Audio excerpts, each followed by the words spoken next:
निकलकर सामने आ रही, इसका रुख कर लेते हैं। खबर यूपी से है। मेरठ में नमाज के बाद बवाल देखने को मिला। मामूली कहा सुनी के बाद दो पक्षों में झड़प हो गई। एक ही समुदाय के दो गुटों में झड़प हुई है। दोनों पक्षों के बीच फायरिंग और पथराव हुआ है। झड़प के दौरान कई लोग घायल हो गए हैं। ये बड़ी खबर निकलकर सामने आ रही है। झड़प के दौरान कई लोग घायल हो गए, ये बड़ी खबर है। कब्रिस्तान में दुआ के दौरान दो पक्षों में बवाल हो गया। कब्रिस्तान में दुआ के दौरान ये बवाल हुआ। ये तस्वीरें स्क्रीन पर आपके देख सकते हैं किस तरीके से एक दूसरे पर वार करते नजर आए। एक ही समुदाय के दोनों लोग हैं, मुस्लिम समुदाय के दोनों लोग। ये एक्सक्लूसिव तस्वीरें इस वक्त इंडिया न्यूज आप तक पहुंचा रहा है। उत्तर प्रदेश के मेरठ से तस्वीरें निकलकर सामने आई हैं। कब्रिस्तान में दुआ पढ़ने के दौरान दो पक्ष आमने सामने आ गए। ये तस्वीरें स्क्रीन पर देख सकते हैं किस तरीके से एक दूसरे पर लाठी डंडों से वार करते नजर आ रहे हैं लोग। पंकज गुप्ता हमारे सहयोगी जुड़ गए हैं, उनका रुख करेंगे। पंकज, जिस तरीके से तस्वीरें ये निकलकर सामने आई हैं, क्या आखिर वजह रही कि दो पक्ष जो है वो आमने सामने आ गए? मेरठ के थाना शिवालक जो है गांव का मामला है, जहां पर दुआ पढ़ी जा रही थी। उसी दौरान एक ही समुदाय के जो युवक है आपस में भिड़ गए।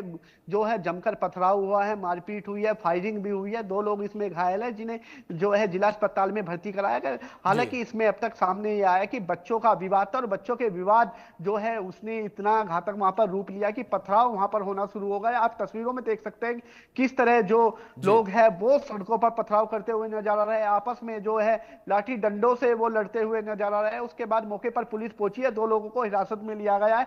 उनसे अभी जो है पूछताछ की जा रही, किस कारण जो बच्चों का जो विवाद हुआ था, किस बात को लेकर विवाद हुआ था। क्योंकि ईद है, ईद को लेकर जो पुलिस है वो सड़कों पर है। और वहीं मुख्यमंत्री जी ने बिल्कुल आदेश दे दिए थे कि जो ईद है बिल्कुल शांति पूर्वक तरीके से जो है इसका समापन कराया जाए। जी पंकज, दूसरी ओर जिस तरीके से स्थितियां विपरीत देखने को मिली हैं, इन विपरीत परिस्थितियों के बाद क्या इस दोनों गुट के लोगों को हिरासत में लिया गया या किसी को गिरफ्तार किया गया, ऐसी कोई अपडेट?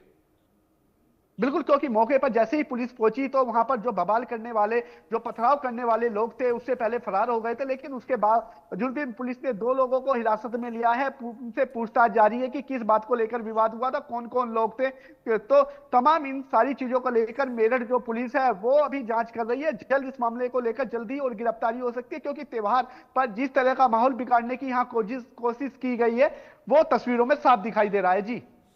जी, दूसरी ओर जिस तरीके से पंकज ये तस्वीरें निकलकर वायरल हो रही हैं, इन तस्वीरों को लेकर किस तरीके से रिएक्शन लोगों के सामने आ रहे हैं? क्योंकि जहां एक और लगातार ये दावे किए जा रहे थे कि चप्पे चप्पे पर पुलिस की निगरानी है, लगातार ड्रोन कैमरों से भी मेरठ के तमाम सेंसिटिव जोन में निगरानी की जा रही थी, लेकिन उसके बावजूद इस तरीके से बवाल हो गया। तस्वीरों में हमने देखा कि दोनों पक्ष किस तरह से आमने सामने नजर आए, एक दूसरे पर लाठी से वार करते नजर आए और फायरिंग तक की खबर निकलकर सामने आई।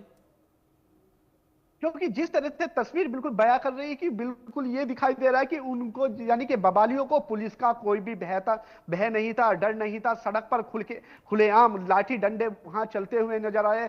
जो लोग सड़क पे, जो गुजरने वाले लोग, वो सड़क के आस पास जो दीवार है उस पर कूद कर अपनी जान बचाते हुए नजर आ रहे हैं। तो ऐसे में पुलिस पर एक सवाल बिल्कुल बनता है, क्योंकि पुलिस, यानी कि जहां पर दोनों पक्षों में विवाद हुआ है वहां क्या पुलिस मौजूद नहीं थी? क्या बाद में वहां पुलिस किसी की सूचना पर देने के बाद पहुंची है? और जो लोग हिरासत में लिए गए हैं, क्या उन्होंने बताया कि जो पथराव करने वाले कौन लोग थे, कहां से आए थे और किस बात को लेकर विवाद हुआ था? तमाम इन सारी चीज को लेकर जो मेरठ के जो अधिकारी है फिलहाल वे जानी थाना क्षेत्र में मौजूद है, और फिलहाल जो उन दोनों लोगों से पूछताछ की जा रही है।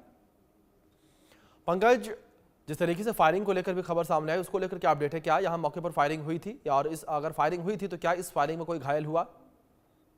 हालांकि इस मामले में दो लोग घायल हुए हैं। लाठी डंडों की जिस तरह से तस्वीरों में दिखाई दे रहा है, मारपीट के दौरान वे घायल हुए। लेकिन हवाई फायरिंग वहां पर एक, यानी कि 2-3 राउंड वहां पर फायरिंग जरूर हुई। लेकिन अभी इस मामले पे जो पुलिस के अधिकारी है वो अभी इस मामले पे बोलने से बचते हुए नजर आ रहे हैं। उनका कहना है कि पहले इस मामले में जांच की जा रही है कि किस वजह से जो है झगड़ा, वो किस बात को लेकर बच्चों के बीच जो विवाद है, विवाद ने इतना भयानक रूप लिया। तमाम सारी बिंदुओं को लेकर मेरठ पुलिस अभी जांच की बात कर रही है।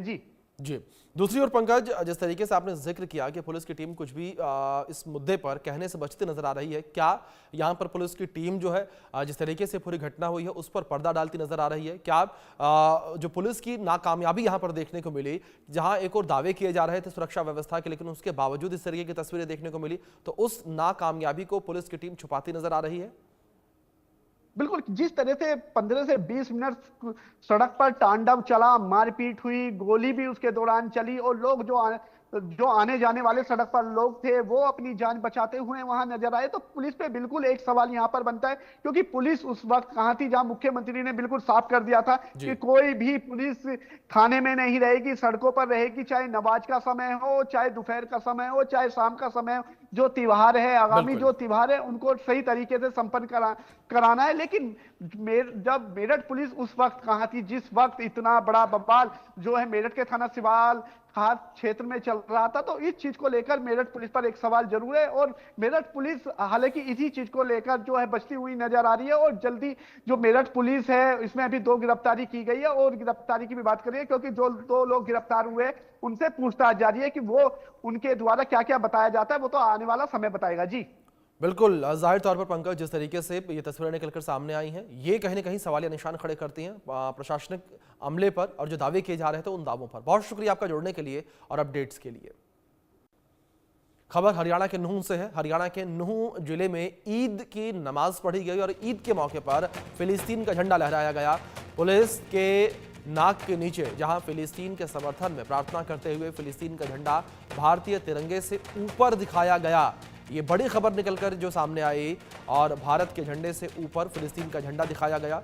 ये तस्वीरें अब चर्चा का विषय बनी हुई हैं। तस्वीरों में देख सकते हैं किस तरीके से फिलिस्तीन का झंडा लहराते हुए मुस्लिम समुदाय के लोग यहां नजर आ रहे हैं। ईद के मौके पर काली पट्टी बांधकर एक नमाज अदा की गई, दूसरी ओर फिलिस्तीन का झंडा लहराते हुए लोग नजर आए। तस्वीरों में ये भी देख सकते हैं पुलिस की टीम भी मौके पर मौजूद है। पुलिस मौके पर पहुंची और जो प्रदर्शनकारी थे, जो फिलिस्तीन का समर्थन कर रहे थे, उन्हें पुलिस की टीम वहां से हटाती हुई भी नजर आई है। ये तस्वीरें अब चर्चा का विषय बनी हुई हैं, जिस तरह से फिलिस्तीन का समर्थन जो है किया जा रहा है। नूंह से हमारे सहयोगी सोनू जुड़े हैं, उनका रुख करेंगे। सोनू, जिस तरीके से ये तस्वीरें निकलकर सामने आई हैं, इन तस्वीरों में फिलिस्तीन का झंडा लहराते हुए लोग नजर आ रहे हैं। इन तस्वीरों के आने के बाद प्रशासनिक अमले का क्या रिएक्शन निकलकर सामने आया? प्रशासनिक अमला क्या कुछ कहता नजर आया? जी बिल्कुल, बता दें कि ईद के जब नमाज पढ़ी जा रही तो फिलिस्तीन का झंडा उस पर लहराया गया था। वहीं बता दें कि इस झंडे के साथ साथ अपना जो भारतीय तिरंगा है उसको भी लहराया गया था। लेकिन सबसे बड़ी बात यह कि भारतीय जो झंडा था उसमें अशोक चक्र भी नजर नहीं आ रहा था, तो वो उस फिलिस्तीन के झंडे से नीचे था और वो काफी ऊंचाई पे उसको लेकर लहराया जा रहा था। इसको लेकर पुलिस प्रशासन भी वहां पर मौजूद थी, उसके आगे नीचे झंडा फहराया गया था। लेकिन अब पुलिस प्रशासन कहना है कि जो झंडा लहराया गया था ये उनकी अमन शांति के लिए कराया जाता, और साथ ही साथ जो भारतीय झंडे का अपमान किया था उसके लिए बताया गया था उसमें पैंट से अशोक चक्र बनाया गया था। लेकिन बता दें कि जिस टाइम हमने वीडियो ये शूट किया था उस टाइम कोई भी अशोक चक्र उस पर नहीं बना था। बाद में उसमें अशोक इसमें अब लगा हुआ है कि आखिर वो कौन थे जो लोगों ने जिन्होंने झंडा फहराया गया था, उन पर भी जांच चल रही है। पुलिस इसमें जांच कर रही है। क्या आप देखने हो क्या उस पर मुकदमा दर्ज हो पाता है, नहीं हो पाता। लेकिन फिलहाल बताते कि फिलहाल अभी जो सदर नूंह है वो अब इसमें जांच कर रही है। बिल्कुल सोनू, अब देखना ये होगा कि इस पूरे मामले को लेकर जांच किस तरीके से की जाती है और जांच के बाद कार्रवाई किस तरीके से की जाती है। आप सभी का बहुत शुक्रिया जुड़ने के लिए, इन अपडेट्स के लिए भी। खबरों में आगे बढ़ेंगे। बीजेपी नेता मुख्तार अब्बास नकवी ने दिल्ली के इमामिया हॉल मस्जिद में नमाज अदा की है। इस दौरान वक्फ बिल के विरोध को लेकर उन्होंने कहा कि बिना जाने बिल का विरोध नहीं करना चाहिए। बातचीत करने के लिए former union minister Mukhtar Abbas Naqvi ji मौजूद हैं। नकवी जी, सबसे पहले तो आपको ईद की हार्दिक शुभकामनाएं। आपको भी और पूरे देशवासियों को ईद की बहुत बहुत शुभकामनाएं। और जिस तरह से लोगों ने भय का माहौल, भ्रम का माहौल, हाहाकार का माहौल, हुड़दंग का माहौल ईद को लेकर के मचाया था कई दिनों से, आज जो है वो अपने आप ध्वस्त हो गया है। और आज पूरे देश में पूरे जुनून और जज्बे के साथ, पूरे उत्साह के साथ, पूरी आस्था के साथ सभी देशवासियों ने मुसलमानों ने ईद मनाई और सभी देशवासियों ने उस ईद की खुशी में हिस्सेदारी, भागीदारी की। जी बिल्कुल बिल्कुल, शांतिपूर्वक जो है वो ईद की नमाज जो है वो करी गई। इसी के साथ ही जो आह्वान किया गया था AIMIM की तरफ से या फिर जो मुस्लिम संगठन है उनकी तरफ से काली पट्टी बांधकर करने का, दिल्ली में फिलहाल उसका असर देखने को नहीं मिला, लेकिन कुछ जगहों पर लोग जो है वो काली पट्टी बांधकर। कहा है कि मुस्लिम संगठन ये ठेकेदार है क्या मुसलमानों के? और ईद, मीठी ईद में भी कड़वी बात, वेजिटेरियन ईद में भी नॉन वेजिटेरियन जो है वो षड्यंत्र और साजिशें को खुद ही लोगों ने रिजेक्ट कर दिया। अब मोदी ये सौगात जो है वो इस बार बीजेपी ने जो है वो बांटा है ईद के मौके पर, कैसे देखिए? बहुत बहुत देशवासियों को शुभकामनाएं। और मोदी जी का समावेशी विकास का जो मसौदा है वो कभी भी वोट का सौदा नहीं रहा है।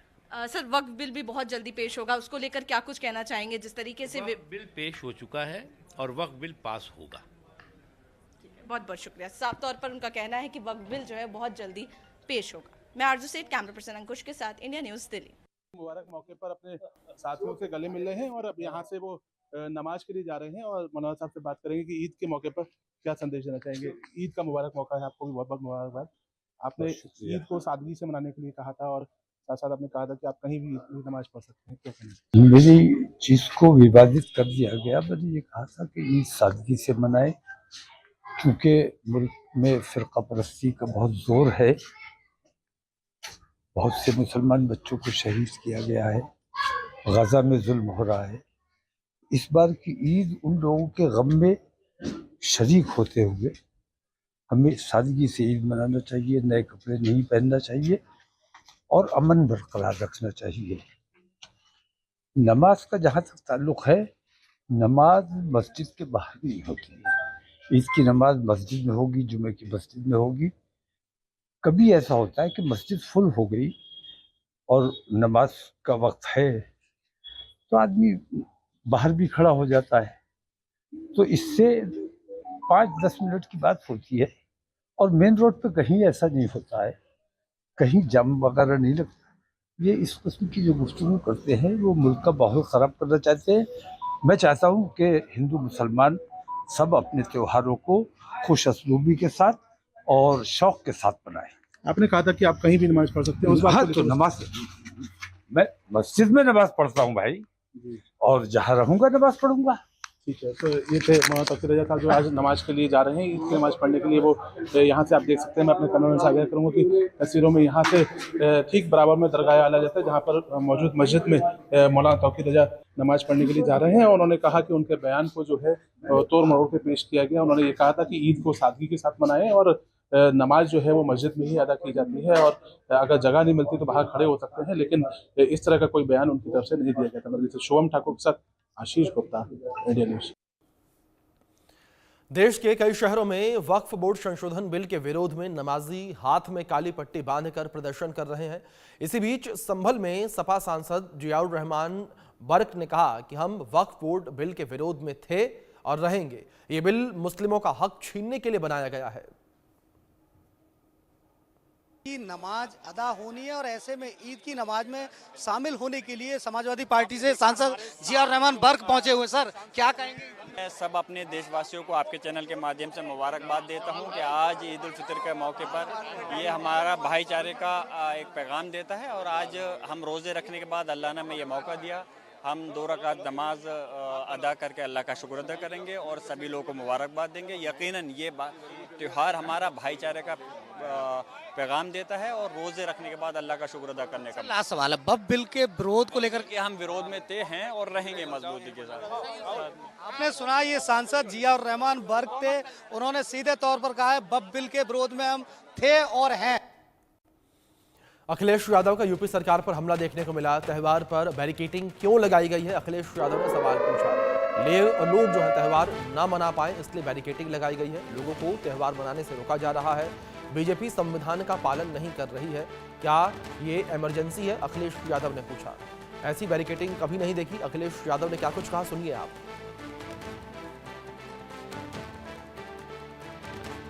जब मैं आज आ रहा था तो जानबूझ करके पुलिस ने मुझे रोका। मैंने जानना चाहा कि भाई क्यों नहीं जाने दे रहे हो। पूरी बैरिकेडिंग लगा करके मुझे आधे घंटे जब बात की तब जाने दिया बड़ी मुश्किल से, और एक गाड़ी जाने दी।